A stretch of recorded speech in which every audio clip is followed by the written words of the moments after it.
Bom, e em meio a essas discussões, ainda se o futebol é realmente um meio seguro, né, durante a pandemia, como o Vitor estava falando agora há pouco, a gente traz o resultado de uma pesquisa que mapeou os casos de Covid entre jogadores do Campeonato Brasileiro da Série A em 2020.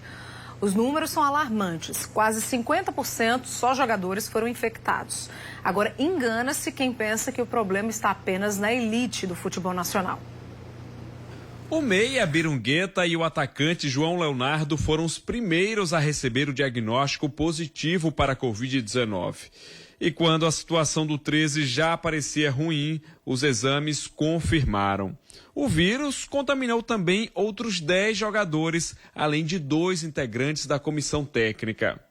Um surto no elenco que a Peri Lima conhece bem os efeitos. Em março, 7 jogadores testaram positivo e a equipe entrou em campo com apenas 8 jogadores no confronto contra o Bahia pela Copa do Brasil Sub-20.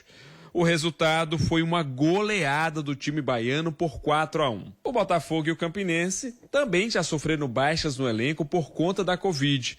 E até os presidentes dos clubes tiveram e venceram a doença. Uma vitória que o São Paulo Cristal não experimentou ao perder o diretor executivo, o advogado Eduardo Araújo. Apesar da adoção dos protocolos de segurança sanitária, os casos de Covid-19 entre jogadores de futebol são muito frequentes. Uma pesquisa realizada pela UFPB, em conjunto com a UFRJ, constatou que quase metade dos atletas dos clubes da Série A do Brasileirão foi infectada pela doença. O estudo foi feito analisando os exames de 625 jogadores de 20 clubes e 302 testaram positivo.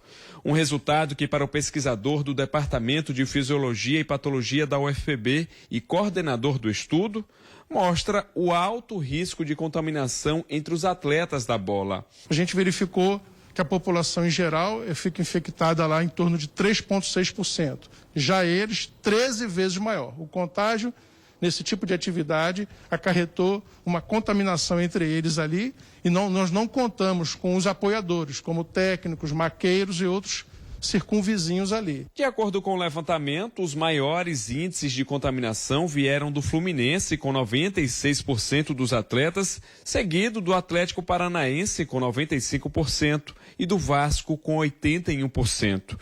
E com a iminência do Brasil em receber a Copa América, o coordenador do estudo acredita que esses números demonstram o risco do país em sediar a competição. Eu recomendaria que não houvesse Campeonato Brasileiro, Campeonato Estadual e muito menos Copa América. Apesar de ser um curto período, começar em junho e terminar em julho, mas isso pode desencadear situações, surgimento de novas cepas, que são através dessas novas cepas, são através de mutações pontuais.